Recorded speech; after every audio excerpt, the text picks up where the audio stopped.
ሰላም የተከበራችሁ የጤና ማህደር ቤተሰቦቼ እንደምን ቆይታችኋል? ምንጊዜም በተለያዩ የጤና ትምህርቶች የማቀርባቸውን ትምህርታዊ የጤና መረጃዎች የምትከታተሉ የቻናሌ ቤተሰቦች እንደከዚህ ቀደም ሁሉ ዛሬም አዲስ መረጃ ይዤላችሁ መጥቻለሁ። ዛሬ ደግሞ ስለ ቡና ጥቅም፣ ጉዳቱና ራስ ምታት ለምን ይከሰታል በሚለው ዙሪያ ላይ እንወያያለን። እናንተም ደግሞ የምለቃቸውን የጤና መረጃዎች ዳግም ለማግኘት ከፈለጋችሁ የሰብስክራይብ እና ላይክ ምልክቷን አንድ ጊዜ ነካ ማድረጋችሁ እንዲሁም ኮሜንት መጻፋችሁ እንዳትዘነጉላለሁ።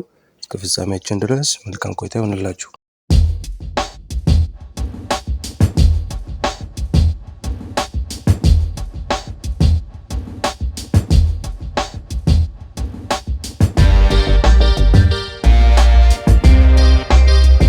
ሰላም ጤና ይስጥልኝ የጤና ማህደር ቲዩብ ቤተሰቦቼ፣ ዛሬ የምንነጋገረው ደግሞ በዓለማችን ላይ በቀን ከ2.25 ቢሊዮን ሲኒ በላይ ስለሚጠጣው ድንቅ መጠጥ ነው።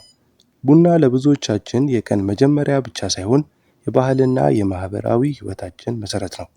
ነገር ግን ቡና በሰውነታችን ውስጥ ስላለው ውስብስብ ስራ ምን ያህል እናውቃለን? ለምንስ ነው ቡና ያቆመ ሰው ለከባድ በሽታ ራሱን የሚያመውና የሚያዝለው? ዛሬ በቡና ጥቅም፣ ጉዳትና የኬሚስትሪ ሚስጥር በዝርዝር እንፈትሻለን። ቡና ካፌን ብቻ አይደለም፣ ከ1000 በላይ ኬሚካላዊ ውህዶች አሉት። ክሎሮጄኒክ አሲድ፣ ይህ በቡና ውስጥ የሚገኝ ትልቁ አንቲኦክሲዳንት ሲሆን የሰውነት ኢንፍላሜሽንን የመከላከልና የስኳር መጠንን የማመጣጠን ስራ ይሰራል። ሌላው ዲተርፔኒስ ነው። ካፊስቶል እና ካይዌል የተባሉ ቅባቶች በቡና ውስጥ ይገኛሉ። ዲተርፔኔስ፣ ካፌስቶል እና ካይዌል የተባሉ ቅባቶች በቡና ውስጥ ይገኛሉ። እነዚህ ንጥረ ነገሮች ለጤና ጠቃሚ ቢሆኑም ሳይጣራ፣ ለምሳሌ በጀበና የሚጠጣ ቡና ውስጥ ሲበዙ ኮሌስትሮልን ከፍ ሊያደርጉ ይችላሉ። ካፌን ማዕከላዊ የነርቭ ስርዓት የሚያነቃቃ ንጥረ ነገር ነው። አሁን ደግሞ ወደ ቡና የጤና ጥቅሞች ዝርዝር እንለፍ። የመጀመሪያው ለአንጎል ጤናና ለንቃት ነው።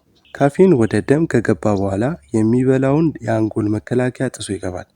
አእምሯችን ውስጥ አዲኖሲን የተባለ ንጥረ ነገር አለ።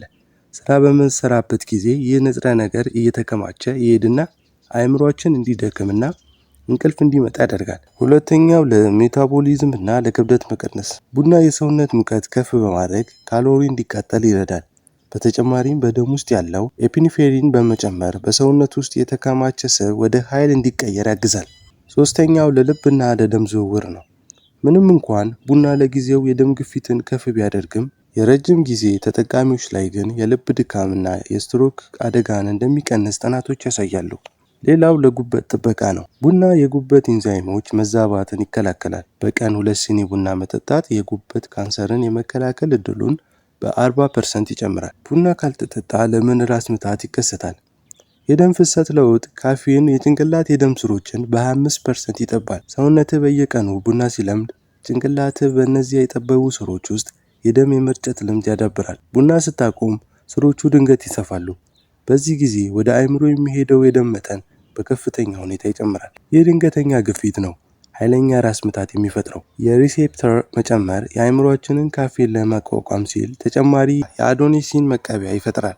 ቡና ሲጠጣ እነዚህ መቀበያዎች በሙሉ ባዶ ስለሚሆኑ አእምሮ ከፍተኛ የድካም፣ የመበሳጨትና የራስ ምታት ምልክት ይልካል። ቡና ለማቆም ካሰቡ በአንድ ጊዜ መተው የለቦትም። በየቀኑ መጠኑን በትንሹ ለምሳሌ በሩብ ሲኒ እየቀነሱ ለ2 ሳምንት ቢቆዩ ሰውነቱ ያለምንም ህመም ይላመዳል። የቡና ጉዳቶችና ጥንቃቄዎቹ ደግሞ እንቅልፍ መዛባት ነው። ካፌን በሰውነት ውስጥ ለረጅም ጊዜ ከ5 እስከ 8 ሰዓት ይቆያል። ከሰዓት በኋላ የሚጠጣ ቡና ዲፕ ስሊፕ የሚባለው ትልቅ እንቅልፍ ስለሚከላከል በማግስቱ ጠዋት በድካም እንድንነቃ ያደርጋል። ሌላ ጉዳቱ ደግሞ የማዕድን እጥረት ነው። ቡና ካልሲየም፣ ማግኒዥየም እና ዚንክ በሰውነታችን በሽንት መልክ እንዲወጡ ሊያደርግ ይችላል። በተለይ ከምግብ ጋር ወዲያውኑ ቡና መጠጣት የአይረን ንጥረ ነገር እንዳይመጥ ያደርጋል። ሌላው ጭንቀት ነው። ከመጠን በላይ ካፌን ፋይት ኦር ፍላይት የሚባለውን የሰውነት መከላከያ ስሜት ስለሚቀሰቅስ ያለምንም ምክንያት መደናገጥን፣ መፍራትን ያመጣል። ቡናን እንደ መድኃኒት ለመጠቀም ከእንቅልፎ እንደተነሱ ወዲያውኑ ቡና ይጠጡ። ምክንያቱም በዛ ሰዓት ኮርቲሶል የተባለውን የንቃት ሆርሞንን በራሱ ስለሚያመነጭ ቡናው ስራውን ያበላሸዋል። ቡና ከመጠጣቱ በፊት 1 ብርጭቆ ውሃ ይጠጡ። ይህ የጨጓራውን አሲድነት ይቀንሳል። የታሸጉና የተቀመሙ ከመጠቀም ይልቅ ተፈጥሯዊ የኢትዮጵያ ቡና ተጠቅመው በቤቷ አፍልተው ይጠጡ። የጤና ማህደር ቤተሰቦቼ ቡና ኃይለኛ መጠጥ ነው። በአግባቡ ከተጠቀምንበት አእምሮአችንና አካላችን ያድሳል። ካልሆነ ግን እንቅልፍና የሰላም ጠንቅ ሊሆን ይችላል። ዋናው ቁልፍ ልክን ማወቅ ነው። ይህ ሰፋ ያለ ትንታኔ ስለ ቡና ያሉትን እይታ እንደተቀየረው ተስፋ አደርጋለሁ። እናንተስ ቡና ስትጠቀሙ ምን አይነት ስሜት ይሰማችኋል? ከዚህ በፊት የራስ ምታት አጋጥሟችኋል? ሐሳባችሁን በኮሜንት አጋሩኝ። ቪዲዮን ከወደዳችሁት ላይክ በማድረግ ለሌሎች እንዲደርስ አድርጉ። ለጤናው የሚሆን ተጨማሪ መረጃዎች ለማግኘት ጤና ማህደርን ሰብስክራይብ ያድርጉ። የደወል ምልክቷንም ይጫኑ።